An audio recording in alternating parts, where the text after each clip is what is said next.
여러분 안녕하십니까? 뉴스데스크 강원입니다.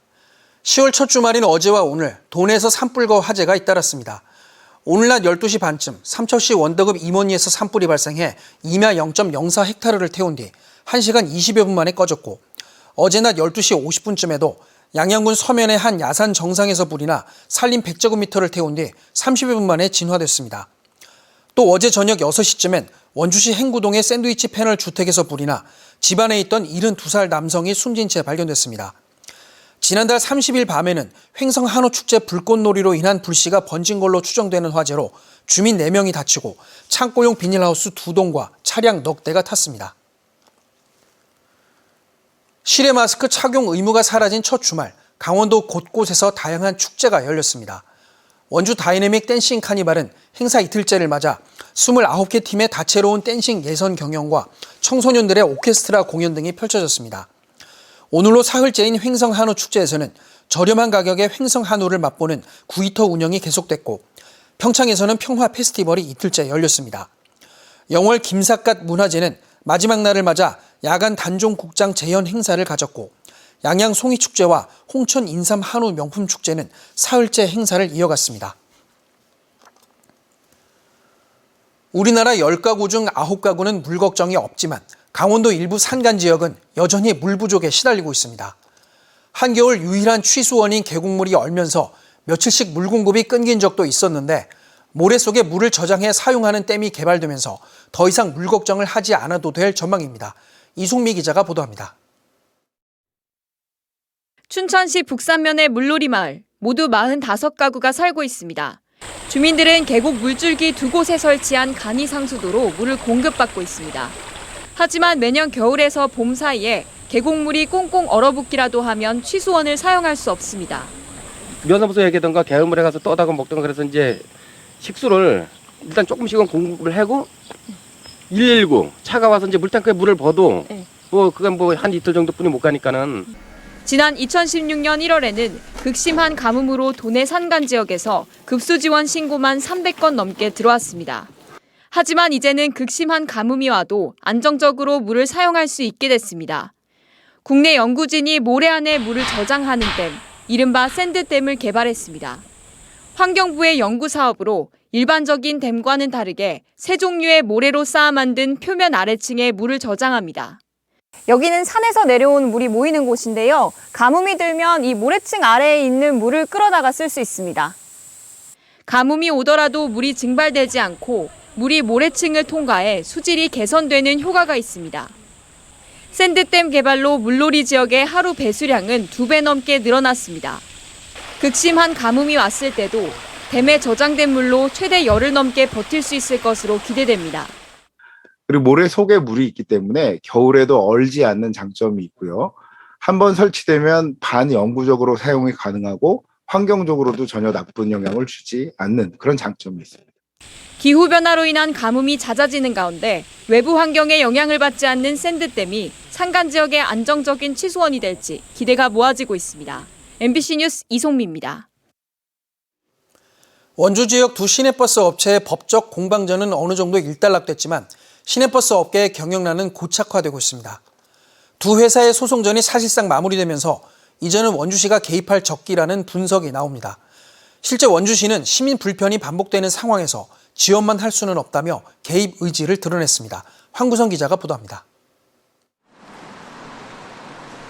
지난 8월 대법원 판결로 대도로부터 수익성 있는 이른바 알짜 노선을 되찾아 회생하려는 태창의 계획은 차질을 빚게 됐습니다. 11개 독자 노선을 가진 태창은 회생 절차를 포기하지 않겠다는 게 공식 입장입니다. 하지만 비공식적으론 100% 비수익 노선이라 운영할수록 손실이 커지고 따라서 임금 체불만 늘어날 수 있다며 영업을 멈추자는 목소리가 내부에서 나오고 있습니다. 소송에서 승기를 잡은 대도 역시 어렵기는 마찬가지입니다. 최근 급등한 연료비 때문에 직원 임금을 주는 것조차 버겁다며 버스 운영을 일주일가량 중단하기도 했습니다. 버스 영업권을 둘러싼 두 회사 간 소송전이 일단락되면서 원주 지역 시내버스 업계에 대한 재편도 불가피해졌다는 분석이 나오고 있습니다. 소송만 지켜봐왔던 원주시가 시민들의 발인 시내버스가 툭하면 멈춰서는 문제에 적극 개입해야 할 시점이라는 겁니다. 원주시는 당장 다음 달부터 내년 상반기까지 지역 시내버스 운영 개편을 위한 용역에 착수합니다. 이때 버스 회사를 모두 사들이는 완전공영제와 버스 운영 위탁을 주고 수익을 시가 관리하는 준공영제 등 다양한 방식을 검토할 것으로 알려졌습니다. 어떤 방식으로든 현행 3개 회사의 노선을 배분하는 방식에는 변화가 예상됩니다. 세금은 세금대로 쓰여지고 불편은 불편대로 계속 가중되어 오는 이런 상황을 저희 원주시도 시장이 바뀐 마당에 더 이상 이렇게 두고 볼 수 있는 상황이 아니라고 판단해서 태창과 대도 두 업체는 버스 공영제 도입에 동의하고 있지만 준공영제를 저희는 이제 해달라고 요청을 했고 공영제가 된다면 더 좋습니다. 사실 바라는 바입니다. 상대적으로 경영 상황이 괜찮은 동신운수는 입장을 밝히지 않고 있습니다. 올해 시내버스 업체에 지원될 걸로 추정되는 보조금은 90억 원가량. 최근 5년간 원주 지역 시내버스 업체 3곳에 투입된 보조금은 386억 원. 사용 연한이 끝나가는 기존 버스들을 교체하고 상승하는 연료비를 메우려면 앞으로는 더 많은 보조금이 필요할 수 있어 공영제 또는 준공영제 도입은 선택이 아닌 당면 과제로 떠오르고 있습니다. MBC 뉴스 황구선입니다. 모레까지 도내 전역에 흐린 날씨와 함께 비가 이어지겠습니다. 강원지방기상청은 서해안에서 발달한 비구름대가 다가오면서 오늘 밤부터 본격적으로 비가 시작돼 모레까지 사흘간 영서 지역에 30에서 80, 영동 지역에 10에서 60mm의 비가 내릴 것으로 예보했습니다.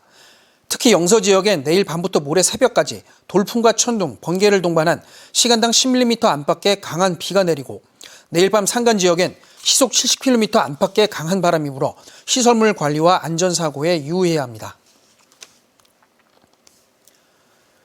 K리그1 강원FC가 파이널 A 첫 경기에서 제주 유나이티드를 꺾으며 리그 5위로 순위를 끌어올렸습니다.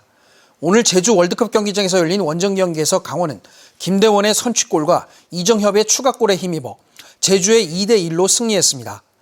강원은 오는 8일 춘천 홈에서 현재 승점 1점 앞선 인천에 승리하면 리그 순위가 4위로 뛰어오르며 사상 첫 아시아 챔피언스 리그 진출 가능성이 높아집니다. 오늘 도내에서는 457명의 신규 코로나19 확진자가 발생했습니다. 지역별로는 춘천 152, 원주 76, 강릉 57, 속초 22, 춘천 19, 정선 14명 등이며 누적 확진자는 72만 8천 명을 넘겼습니다. 지난 일주일간 도내 일일 확진자 수는 943명으로 한 주 전 989명보다 5%가량 줄어든 가운데 치료 병상 가동률도 25% 아래까지 떨어졌습니다. 노벨 평화상 수상자들이 모여 세계 평화를 논의하는 국제회의 노벨 평화상 수상자 월드서밋이 12월 12일 평창에서 열립니다.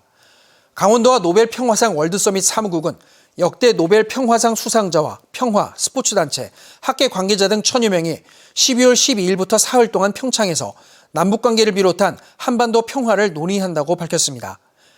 해당 사무국은 남과 북으로 갈라져 있지만 2018 평창올림픽을 성공적으로 개최한 강원도 평창을 이번 월드서밋 개최지로 정했다고 설명했습니다. 노벨 평화상 수상자 월드서밋은 1999년 이탈리아 로마에서 처음 시작해 해마다 세계 주요 도시에서 열리고 있습니다. 강원 지역 4년제 대학의 신입생 충원율이 90%에 미치지 못하는 것으로 나타났습니다. 서동용 국회의원이 교육부로부터 제출받은 자료에 따르면 2012년 97%를 넘던 강원도 4년제 대학의 신입생 충원율은 10년이 흐른 올해 89.7%로 떨어졌습니다.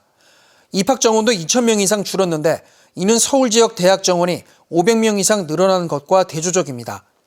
올해 강원 지역 전문대 신입생 충원율은 79.8%로 다소 올랐지만 입학 정원은 5,000명 이상 줄었습니다. 강원랜드가 지난 5년간 벌칙성 부과금으로 180여 원을 낸 것으로 나타났습니다.